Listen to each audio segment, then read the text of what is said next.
Gabriel Prosser's storm-stopped revolt, August 30th, 1800, 11:45 at night. Just outside Richmond, Virginia, Gabriel stands in the doorway of Thomas Prosser's blacksmith forge, rain hammering the roof like bullets. He's 6 feet 2 muscles built from years at the anvil hands, calloused from shaping iron into horseshoes and farm tools. But tonight, those hands grip something else. A sword he forged himself. Next to him, his brother Solomon clutches a crude pike.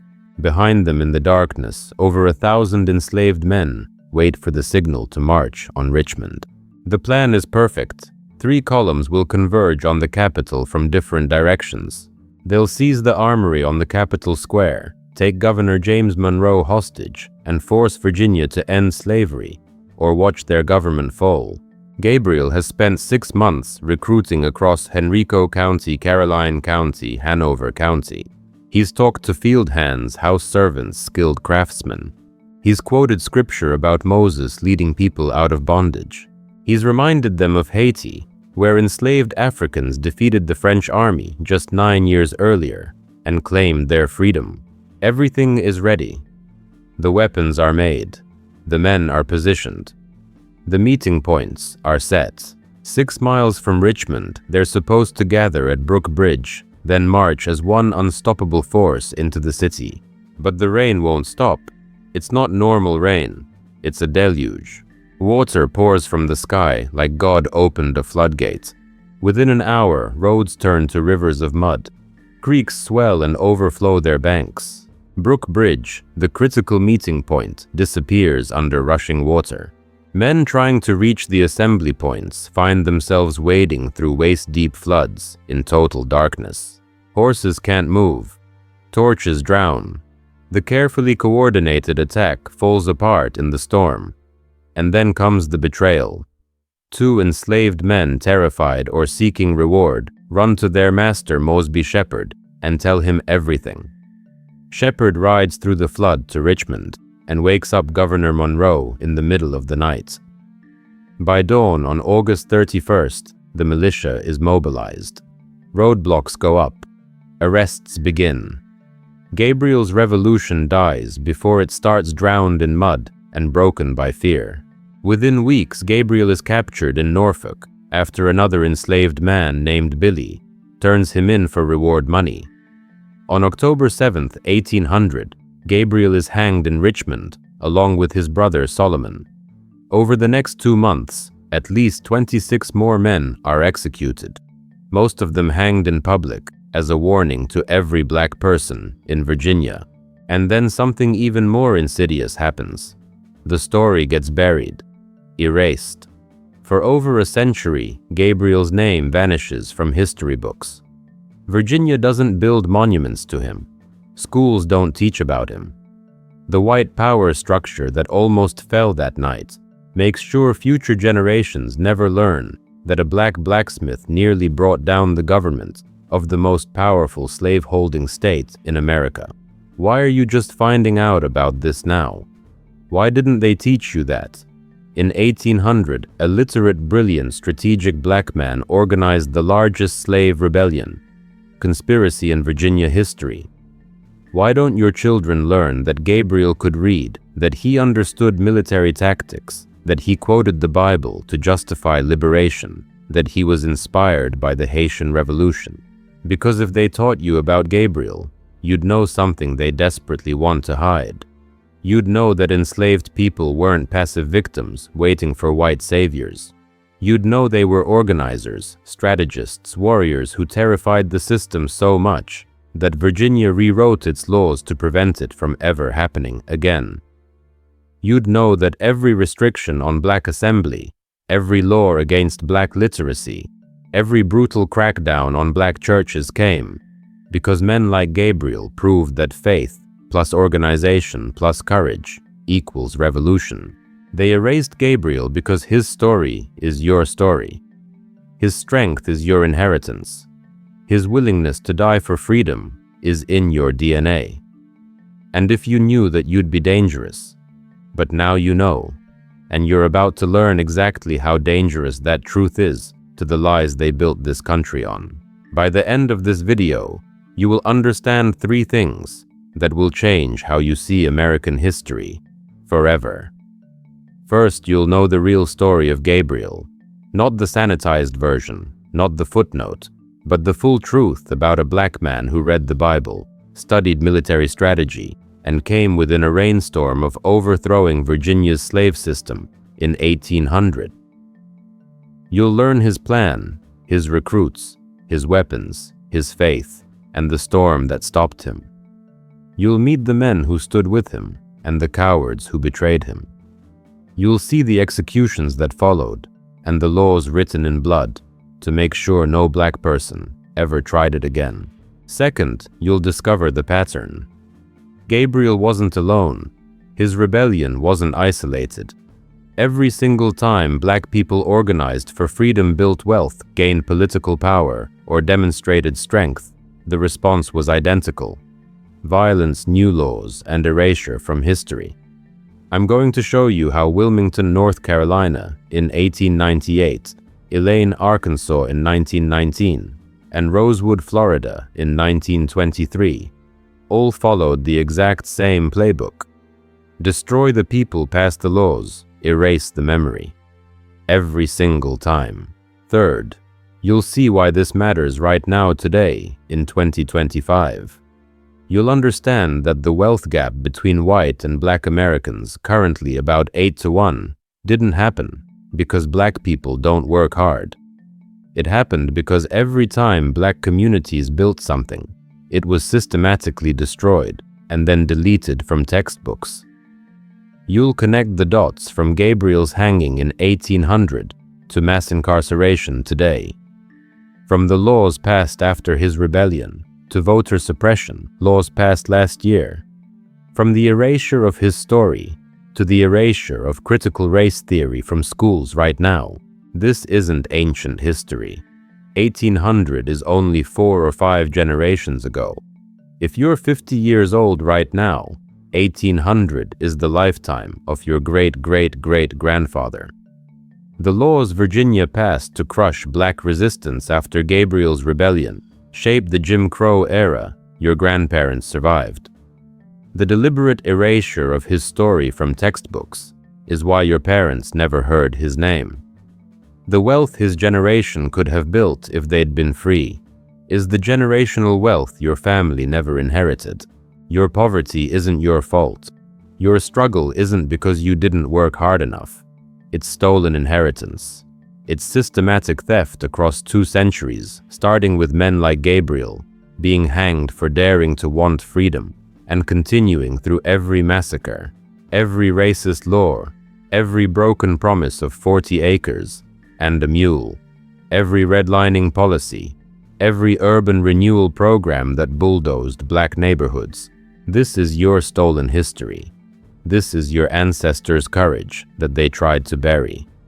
This is the truth they don't want you to know, because the moment you know it, everything changes. You stop accepting their explanations for inequality. You stop believing their textbooks.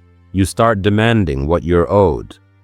You start seeing yourself not as a descendant of victims, but as a descendant of warriors who scared the most powerful people in America so badly they had to rewrite the law.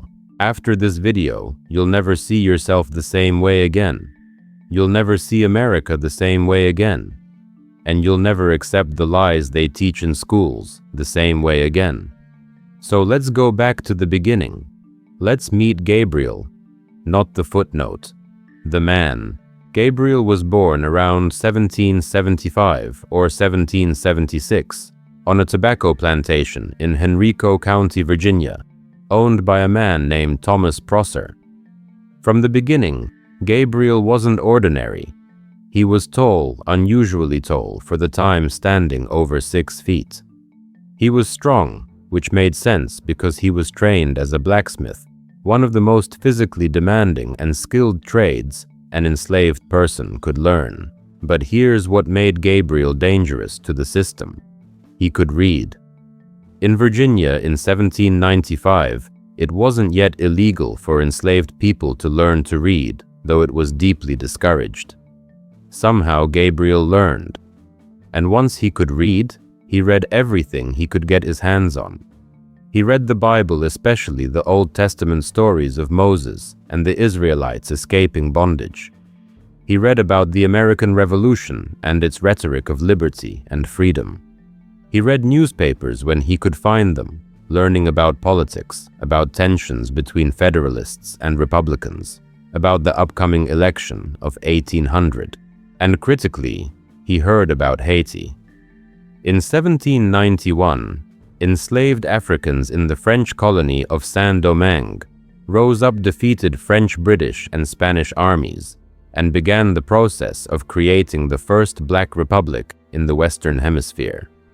News of Haiti spread through enslaved communities across the American South like wildfire. If Black people could defeat European armies in the Caribbean, why not in Virginia? Gabriel had another advantage.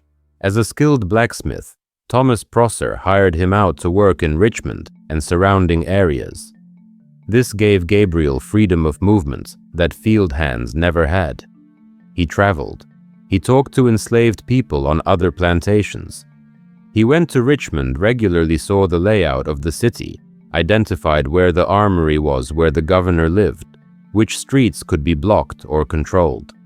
He understood the city better than most of the white people who lived there. He also had family he trusted. His brothers, Solomon and Martin, were part of the plan from the start. His wife, Nanny, knew, though sources don't record, whether she supported the plot or feared it.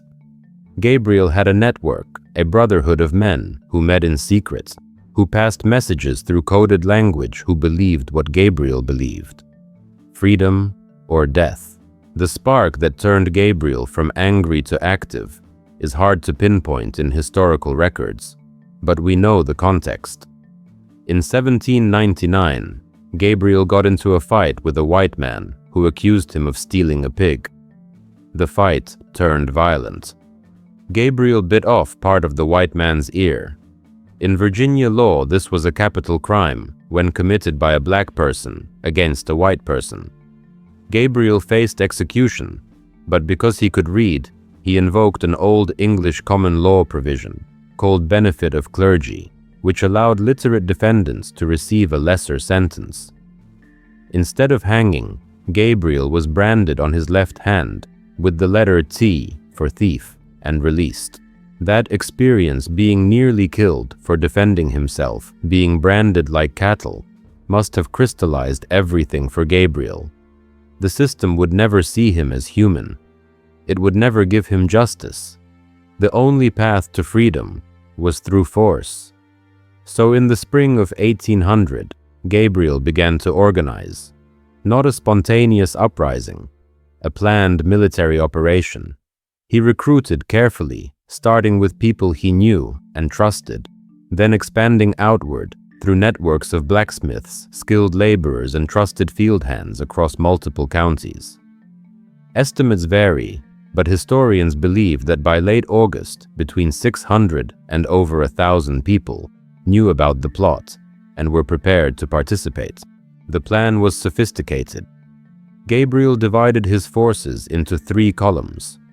One column would set fires in the warehouse district of Richmond as a diversionary tactic. While white residents rushed to fight the fires, a second column would seize the Capitol Square armory, where muskets, gunpowder, and ammunition were stored. A third column would capture Governor James Monroe and hold him hostage. Once they controlled the armory and the governor, they would negotiate.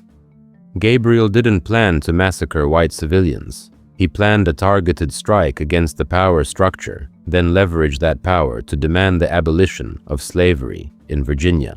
Gabriel even planned mercy.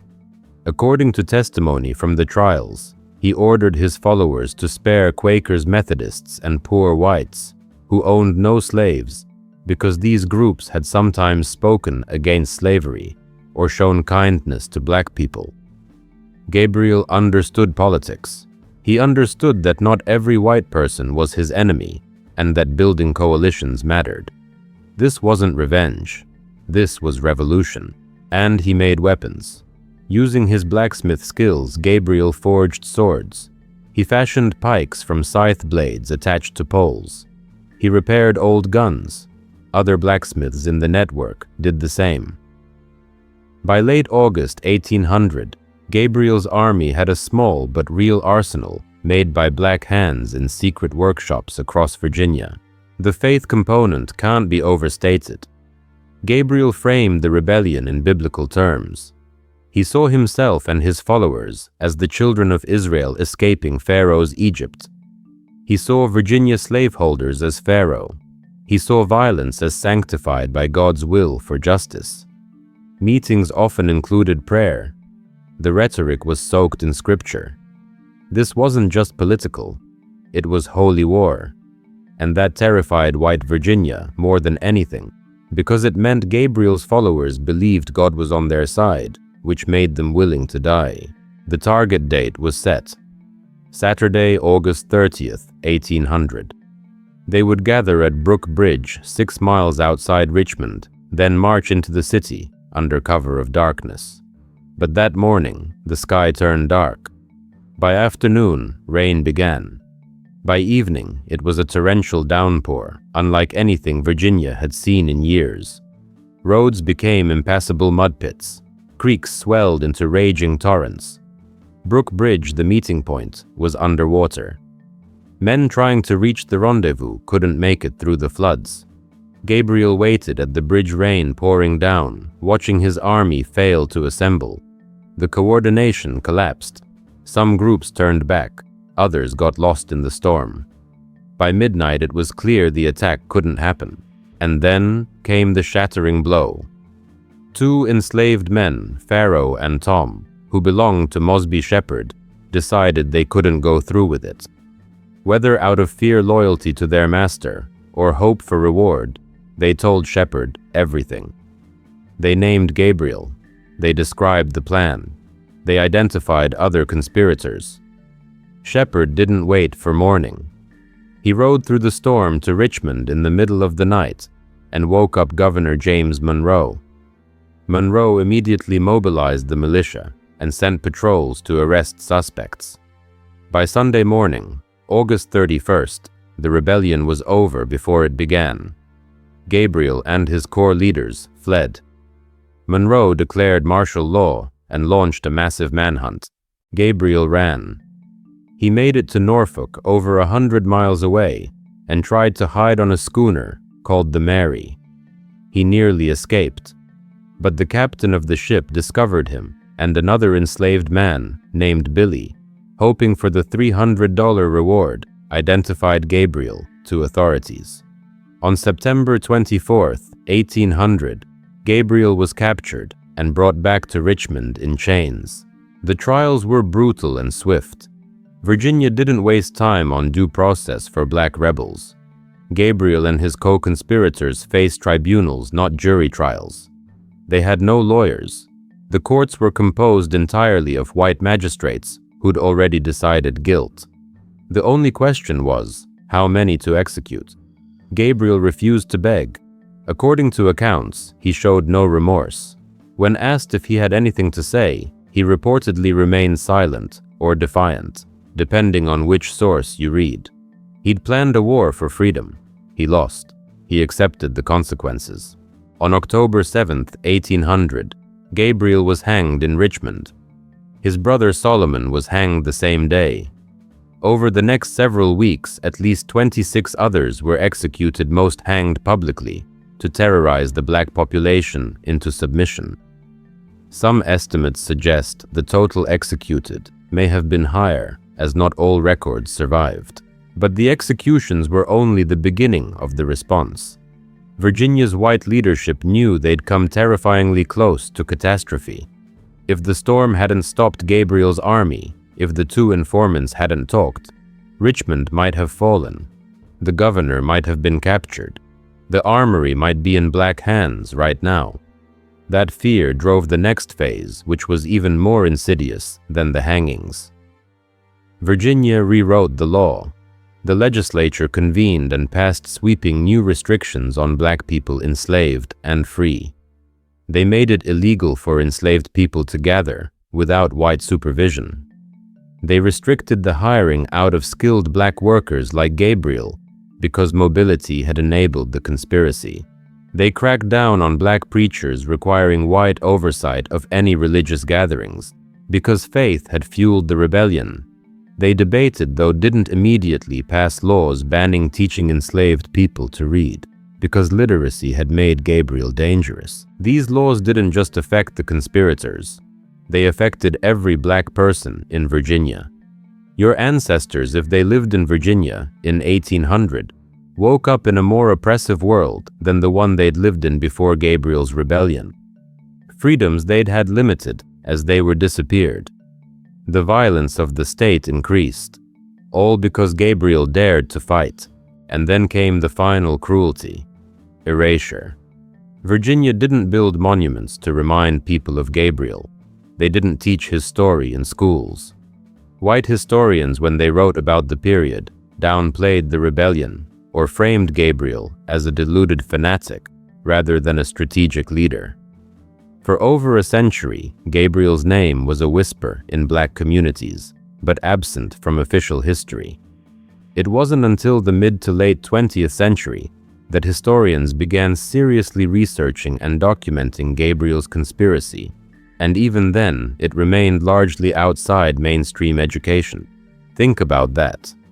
One of the most significant acts of black resistance in early American history, a rebellion that nearly succeeded in overthrowing Virginia's government that terrified the slave-holding class. So much they rewrote the law was erased from the history you were taught.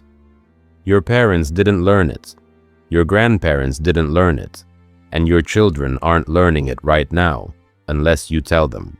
Why? Because Gabriel's story is too powerful. It destroys the myth of the contented slave. It destroys the myth that black people were passive until the civil rights movement. It destroys the myth that slavery was a paternalistic system where masters and slaves had mutual obligations. Gabriel proves that enslaved people understood liberty, organized for it, fought for it, and nearly won it in 1865 years before emancipation. And it proves something even more dangerous to the narrative. It proves that the laws used to oppress black people for the next 160 years weren't just racist traditions. They were deliberate responses to black resistance. Every law restricting assembly was because of men like Gabriel. Every law against literacy was because of men like Gabriel. Every brutal crackdown on black organizing was because of men like Gabriel. The system knew that if black people could gather, learn, organize, and believe God was on their side, the system would fall. That's your inheritance. Not passivity. Resistance. Not helplessness. Strategy. Not waiting for white saviors. Taking freedom into your own hands. Gabriel is your ancestor in spirit, even if not in blood. His courage is your birthright. His willingness to risk everything for liberation is encoded in your DNA. And they tried to bury it. They hanged him, rewrote the law, and erased the story. But the truth doesn't die. It just waits for the right moment to rise again. That moment is now. And you're part of it. Because now you know Gabriel's name. Now you know what he did. Now you know why they hid it from you. And now you have a choice. You can keep this knowledge to yourself, or you can do what they feared most. You can tell the story. You can pass it on. You can make sure Gabriel's name never dies again. But before you decide, you need to see the pattern. Because Gabriel wasn't the only one. His story wasn't unique. And what happened after his rebellion happened over and over and over again for the next 120 years. Every single time black people rose up, built wealth, or gained power, the response was identical. Destroy, legislate, erase. Let me show you. Remember what happened after Gabriel's rebellion. They did not just hang men from trees and say it was over. They built a blueprint, a pattern, a playbook. And they used that same playbook again and again whenever black people got too strong, too organized, too successful. Let's jump almost 100 years forward. Different state, different setting, same pattern. On November 10, 1898, in Wilmington, North Carolina, that pattern exploded in broad daylight. Wilmington at that time was unique. It was a majority black city in a southern state. There was a multiracial government in power. Black and white fusionists had won local elections. Black men owned businesses, worked as professionals, and held public office. Black newspaper editor Alexander Manly ran the Daily Record, one of the only black-owned newspapers in the state. This was not what white supremacist leaders wanted. So they planned something that had never happened before in American history. A coup, a real coup. Not in secret, in public. White Democratic leaders in North Carolina spent months stoking fear. They held rallies. They spread propaganda about black men being criminals and about white women being in danger. They pointed to the Daily Record and Alexander Manly as a target. They vowed to redeem Wilmington. On November 10, 1898, they acted. Armed white men, including former Confederate soldiers and members of a group called the Red Shirts, marched into the black part of town. They went to the office of the Daily Record. They set the building on fire. Flames shot into the air. Smoke filled the streets. The only black newspaper in the city burned to the ground. Then they went further. They attacked black neighborhoods. They shot black residents in the streets. They forced black leaders to flee at gunpoint. They marched into City Hall, forced the legitimately elected mayor, board of aldermen, and police chief to resign, and installed their own white supremacist government. We do not know the exact number of black people killed that day. Contemporary reports downplayed it. Later research estimates range from at least 14 to upwards of 60, with some evidence suggesting the real number could be closer to several hundred. Many black families fled Wilmington that night and never returned. Property was lost. Businesses died. Lives were shattered. And what did they call it? They did not call it a coup. They did not call it a massacre. For decades, white historians and white newspapers called it a race riot. They blamed black people. They portrayed white terrorists as heroes who restored order. The story told in schools, if it was told at all, said that black rule had failed and white citizens had saved the city. Do you see the pattern forming? Think back to Gabriel. Black resistance, white fear, violence, new political order, erasure. Now watch it repeat. Jump forward again. September 30th, 1919. A tiny place in Phillips County, Arkansas, called Elaine. Black sharecroppers had been exploited for years by white plantation owners. They grew cotton. They worked the fields from sunup to sundown. But when it came time for payment, they were cheated through rigged books and lies. So black farmers began to organize. They formed a group called the Progressive Farmers and Household Union of America.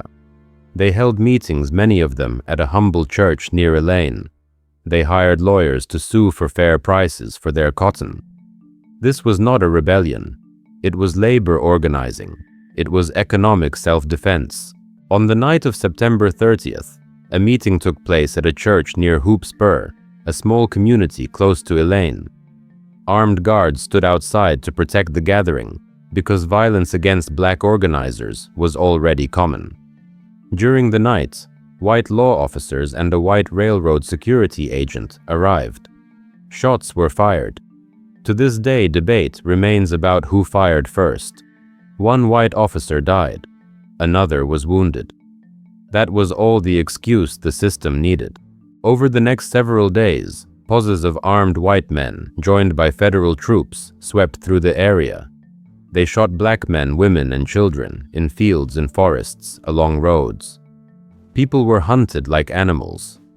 Black survivors testified later about bodies left in ditches, about loved ones disappearing, never to be seen again. Official death counts at the time were absurdly low. Some said only a dozen or so black people died. But historians reviewing eyewitness accounts and records now estimate that anywhere from 100 to over 200 black people were killed in and around Elaine during those days. It is one of the deadliest episodes of racial violence in United States history.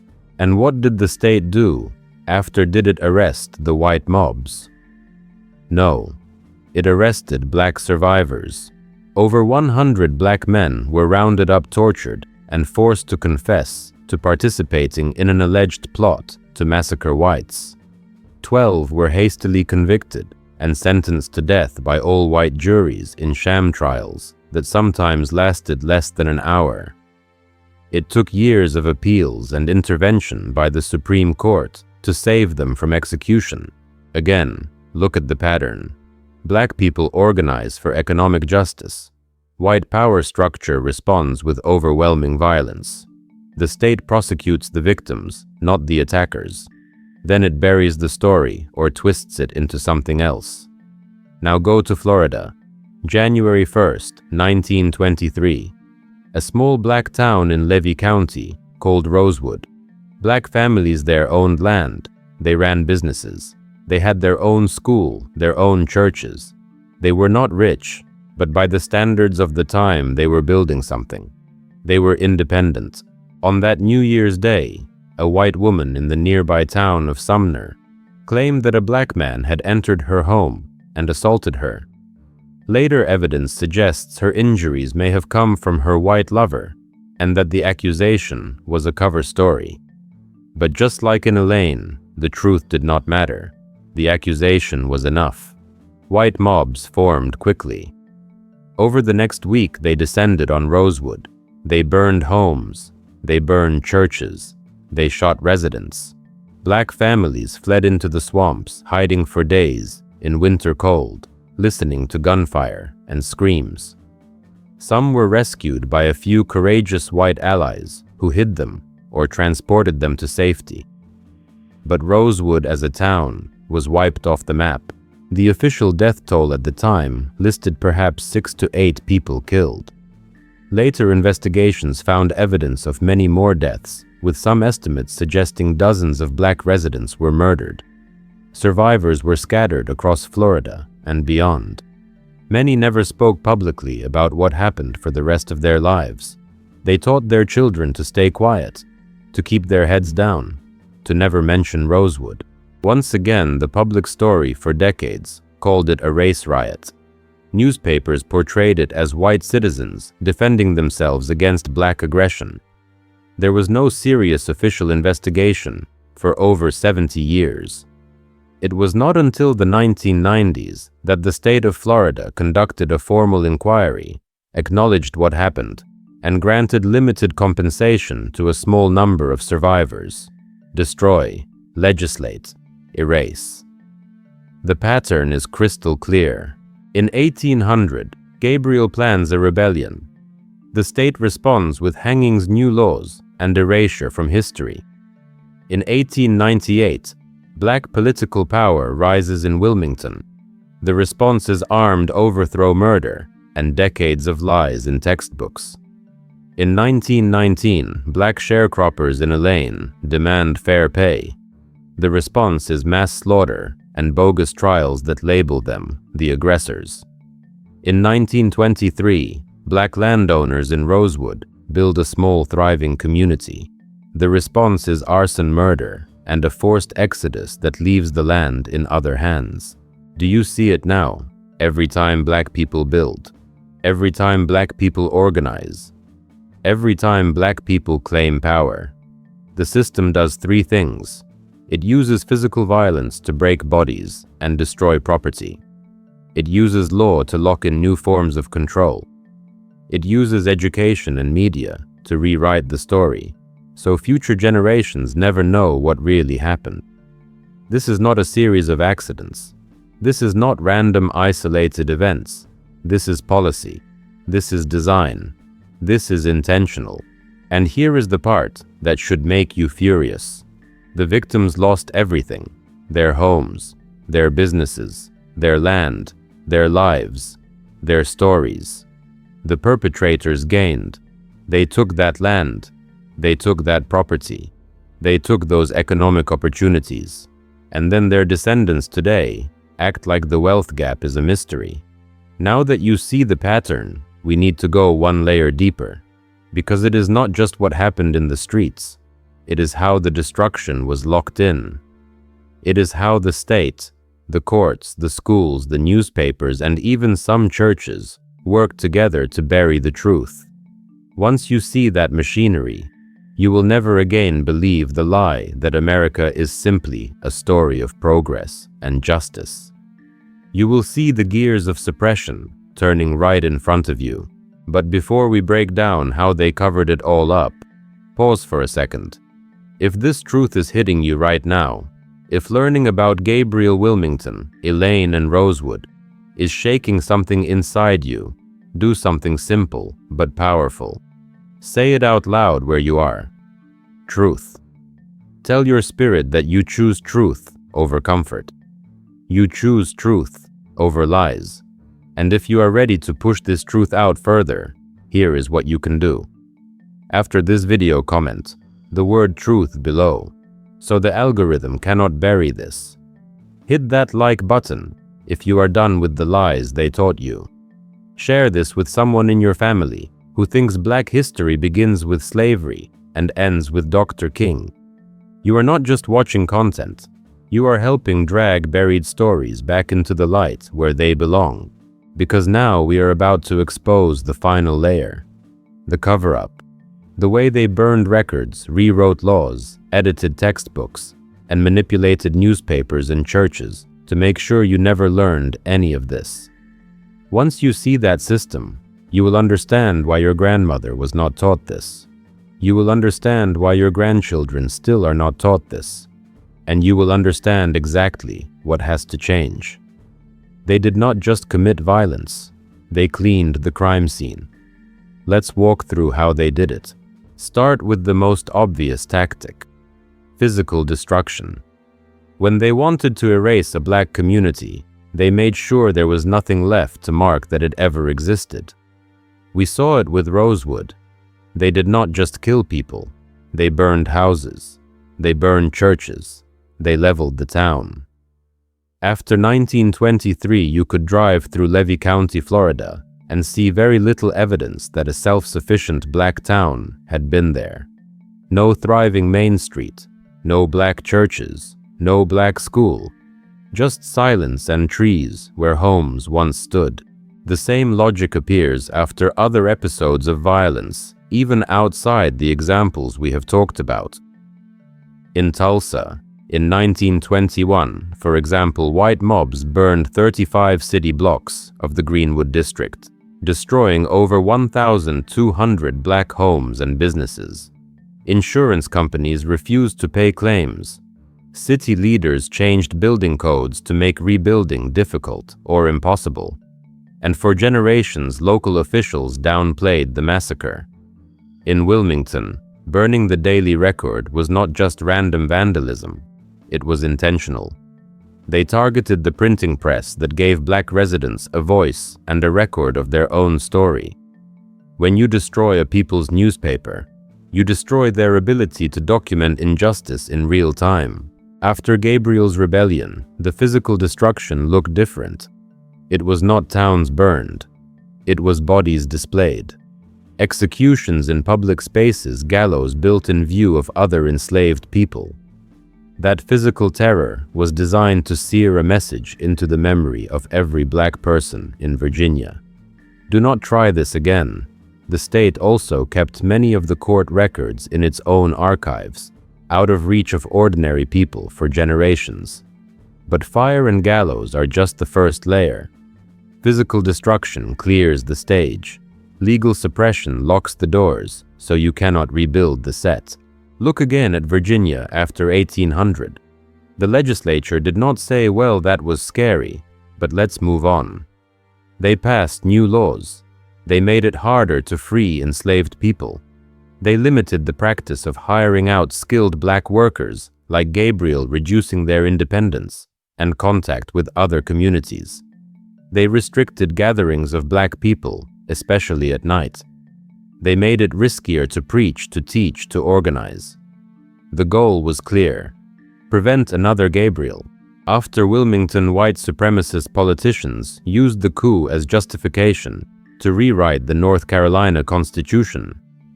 Within a few years, they imposed poll taxes and literacy tests that effectively stripped black men of the right to vote. Black political power that had existed in the 1890s was systematically dismantled. By 1900, black voter registration in North Carolina had collapsed to almost nothing. The legal system transformed a violent coup into the foundation for legal white supremacy. In Elaine, the legal suppression took a different form. Instead of passing new laws, the state used existing law to terrorize survivors. Those tortured confessions, those sham trials, those death sentences for black men who had already lost family members in the massacre, all of that sent a message. The courts are not your protector. The courts are a weapon against you. It took the Supreme Court decision in Moore v. Dempsey in 1923 to overturn some of those convictions and establish that mob-dominated trials violate due process. But by then, the damage was done, and in Rosewood, Florida did nothing legally for 70 years. That silence was a form of law too. There were no prosecutions of the perpetrators, no restitution to the families, no recognition that a crime had occurred. The owners of the burned land moved on. New owners acquired property. Wealth shifted permanently. The lack of legal action allowed the theft to stand. Physical destruction, legal suppression. Now add the third layer: educational erasure. Ask yourself this: did you learn about Gabriel Prosser in school?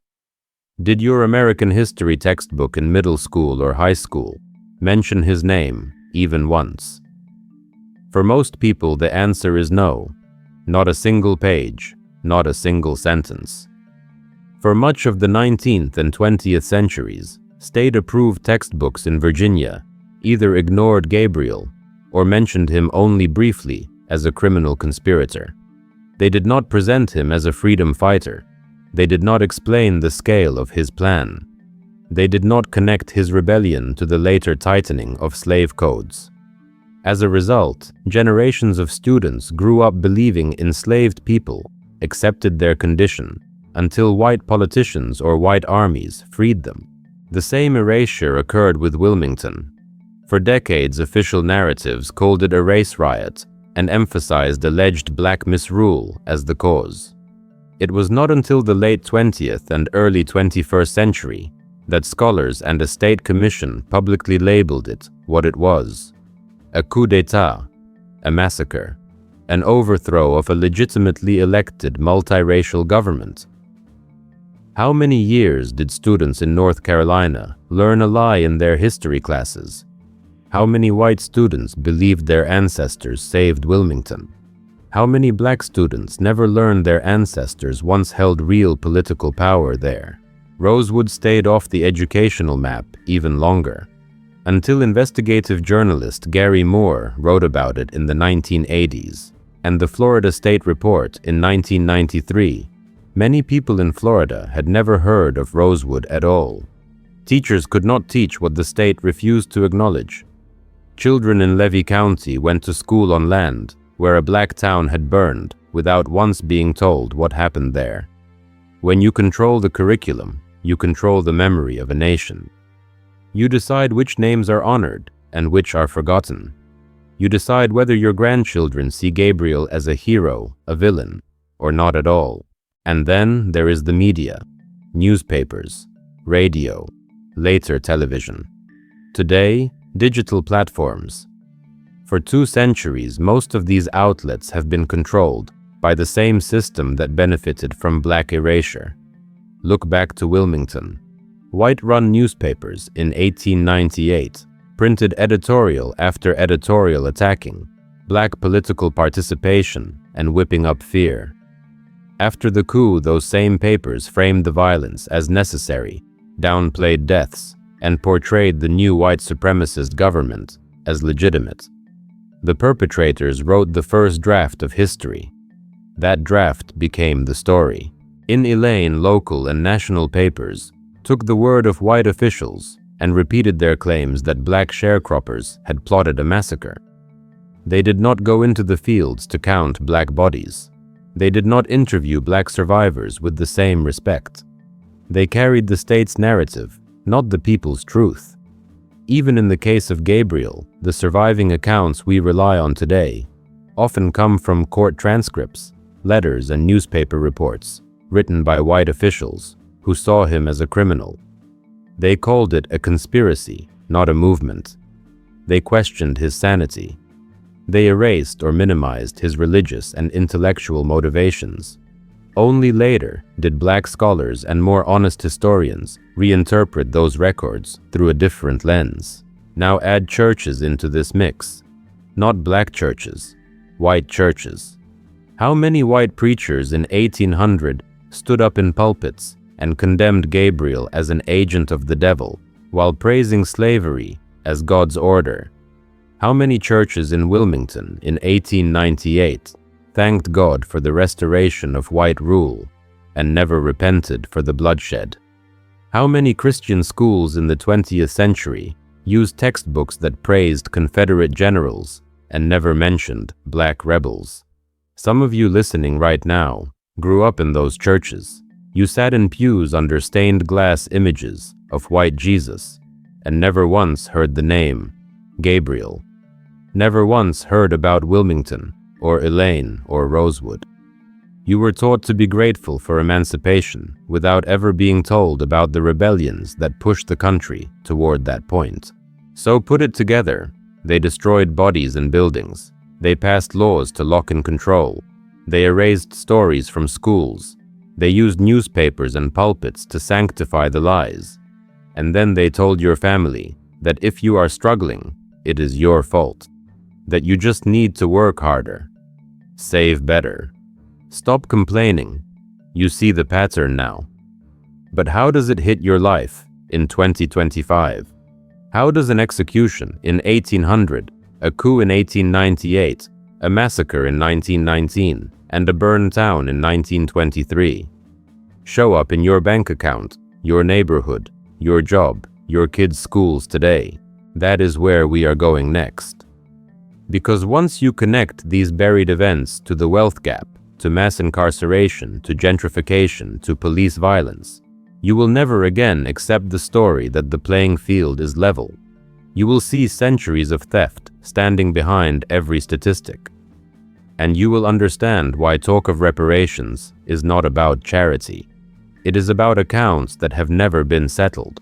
Stay with this, because what you are about to hear will explain numbers you have seen your whole life but never fully understood.